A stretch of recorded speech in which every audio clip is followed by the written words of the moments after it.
Fala pessoal, esse é o Fire TV Stick 4K com controle remoto. Ele é utilizado em TVs antigas que não são Smart TV ou aplicativos de Smart TV desatualizados. Mesmo com uma Smart TV com os aplicativos atualizados, o Fire TV Stick 4K se torna ainda mais rápido que o aplicativo da própria Smart TV. Ele vem com um cabo USB, um extensor, um mini manual, 2 pilhas, controle remoto, fonte de alimentação e claro, o próprio dispositivo. Ele é pequeno, leve, bonito e seu controle remoto é bem legal. Ele liga e desliga a TV, controla o volume do áudio, tem alguns botões de atalho e é bem rápido, mais rápido que o controle da Smart TV. Inclusive, tem também comandos por voz da Alexa. Alexa, desligue a luz da sala. Conto com sua inscrição e seu like. Clique no link do produto na descrição do vídeo.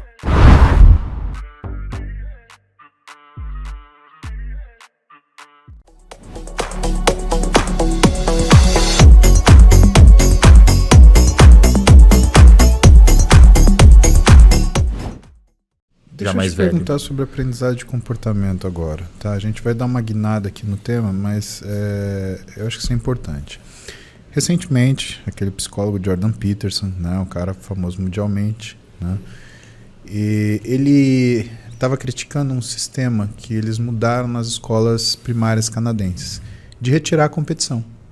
Tiraram. Então não tem mais, por exemplo, futebol, né? Eles fazem competições onde todo mundo vence. Ô louco, não tem o perdedor e o vencedor. Exatamente. E qual a explicação deles para tirar o perdedor e o vencedor? Tirar a frustração do perdedor. Do perdedor. Legal. Pô, mas isso é muito perigoso, cara. É isso que eu queria que você comentasse, né? E o que essa autoridade em psicanálise criticou? Ele disse o quê? Ele falava exatamente isso, que é um perigo você tirar a frustração, porque a frustração ela também faz com que você tenha mobilização e enfrente seus problemas. Isso. E por quê? As frustrações, né, durante a vida, elas vão aumentando. Pô, se você não consegue resistir à frustração de ter perdido um jogo de futebol quando você tinha 8 anos de idade, quem dirá você tomar um não no emprego quando você tem 25? Ou você não passar na faculdade de primeira quando você tem 18? Ou você não ser aceito numa faculdade que você queria, mas ser aceito em outra? Então ele alega que quando você tem a frustração, ela também é importante à medida que é uma experiência que você vivenciará na sua vida, independente daquilo que aconteça. Você não tem uma vida sem frustração. Isso não existe, isso é artificial. No mínimo você tem que pelo menos tomar um toco de uma menina uma vez. Exatamente. Para você, né, saber lidar com isso, né? E que é a grande diferença entre desistir e recuar, né? Desistir é... nem vou competir, eu vou abrir mão porque assim eu fico seguro. Recuar, não. Eu vou dar 2 passos para trás, mas para pegar impulso, eu vou pegar impulso e vou me jogar para frente. Então, eu queria que você comentasse um pouquinho dessa questão em relação ao comportamento, né, do risco, principalmente de você poupar as outras pessoas de frustrações. Nesse caso, a gente tem isso, então eu queria que você Mas é legal ele falar, porque tem pessoas que têm filhos. Exatamente. E essa super proteção está muito ligado também a criar um círculo que não tenha frustrações. Sim. Oh. Coisas, por exemplo, como você vê, eu vejo de mães em relação de alguns pacientes que eu tenho que são obesos. Né? Eu tenho muita dificuldade, às vezes, com a mãe. Ai, mas tadinho, ele quer. Cara, isso é um problema. Ai, mas tadinho, ele estava triste. E a pessoa, ela é um pouco manipuladora. Sim. E o cara vai manipular a mãe dele, vai manipular o pai. Eu tinha um colega obeso, casado, sabe o que ele fazia? Corria pra mãe. Pra comer. Ele sabe que funciona, né? A mãe tava esperando ele com o bolo lá, tadinho do filho. Entendeu? Então tem esse exemplo, mas eu acho que começa daí e eu acho isso eu dou razão pro Jordan. Eu acho que você precisa ter competição, você precisa ter cooperação, mas você precisa ter competição. Porque se você coloca numa situação onde não tem perdedor, não tem ganhador, por que eu vou me esforçar? Exato. Ó, 2 coisas importantíssimas. Fato. Tem um neurocientista francês chamado Michael Desmourguet. Ele publicou um livro muito impactante foi traduzido para o Brasil recentemente, intitulado A Fábrica de Cretinos Digitais.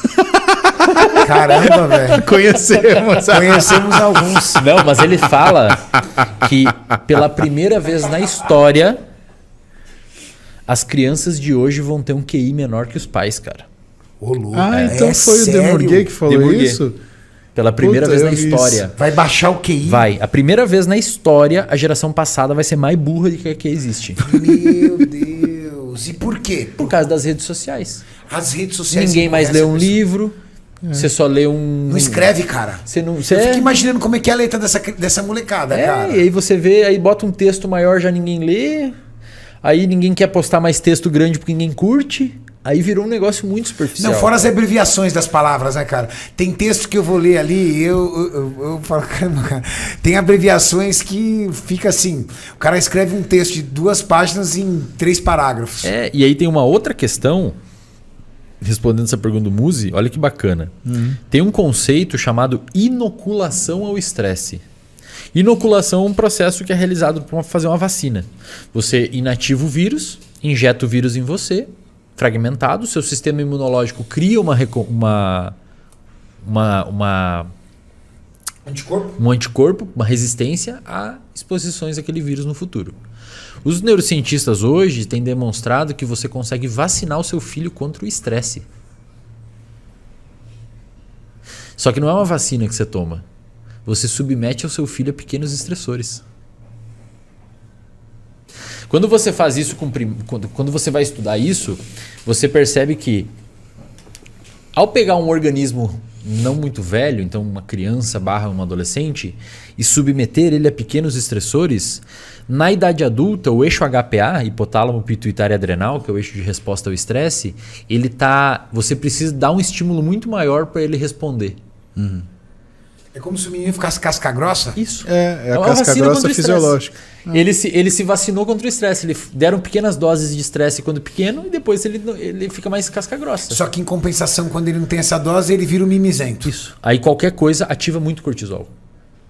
E aí o que é o famoso Nutella. Aí o que é expor ao estresse a criança? Cara, se o seu filho você e o seu filho no shopping e ele quer pedir um suco e ele fala assim, papai, chama o garçom, eu quero um suco. Fala, chama você. Chama você, o filho. Chama você, filho. Chama o garçom ali. Fala, moço, eu gostaria de um suco. Não, mas eu tenho vergonha. Não, chama ele. Que legal. Não, mas eu tenho vergonha. Não, você precisa chamar ele. Se você ficar sempre...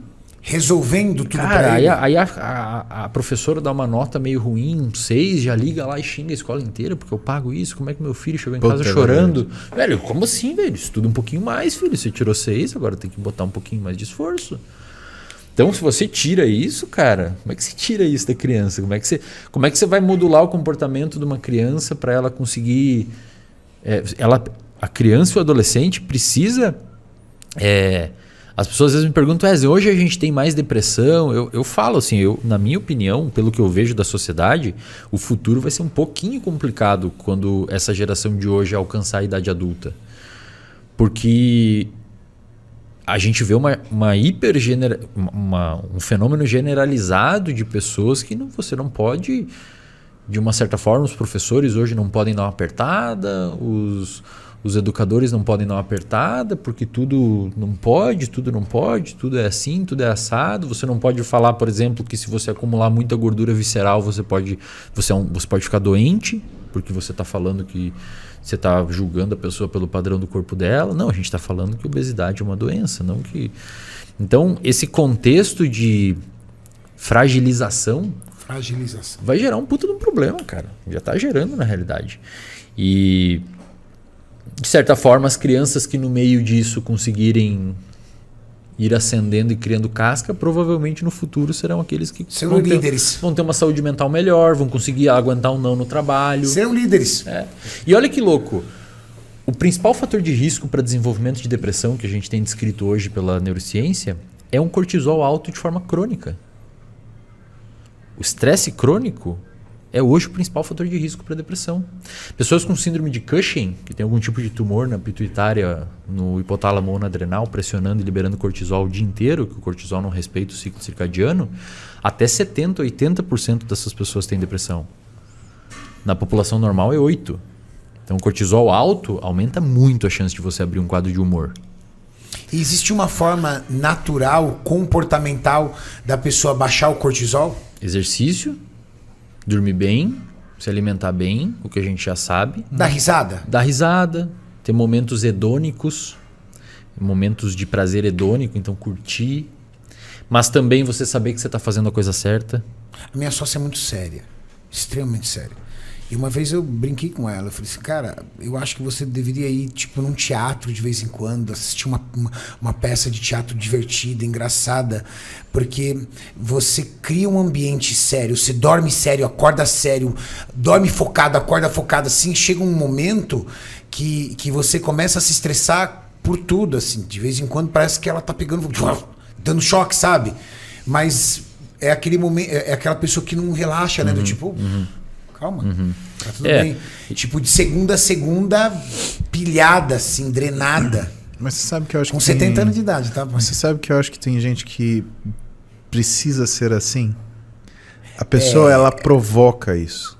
Sabe? Eu cheguei a... Você me conhece bem. Eu não ia falar, mas eu parei também de tentar porque eu percebi que ela precisa ser assim. A pessoa Até aprendeu porque você tanto não a funcionar consegue, desse jeito que... Porque você não consegue mudar uma pessoa com 70 anos. Já tá com a neuroplasticidade, o cérebro é bom em ser daquele jeito. É bom? Já não muda mais, imagina. Ele é bom. Agora, faz um cálculo na sua cabeça, Renato. Você pega uma geração que se expõe pouco ao estresse, é pouco vacinada, é pouco casca grossa, portanto o eixo HPA é muito mais reativo com pequenos estressores. E a gente sabe que o estresse é o principal fator de risco para depressão? O que vai acontecer no futuro, cara? Pois é. Porque diferente, por exemplo, minha associação é uma muralha, velho.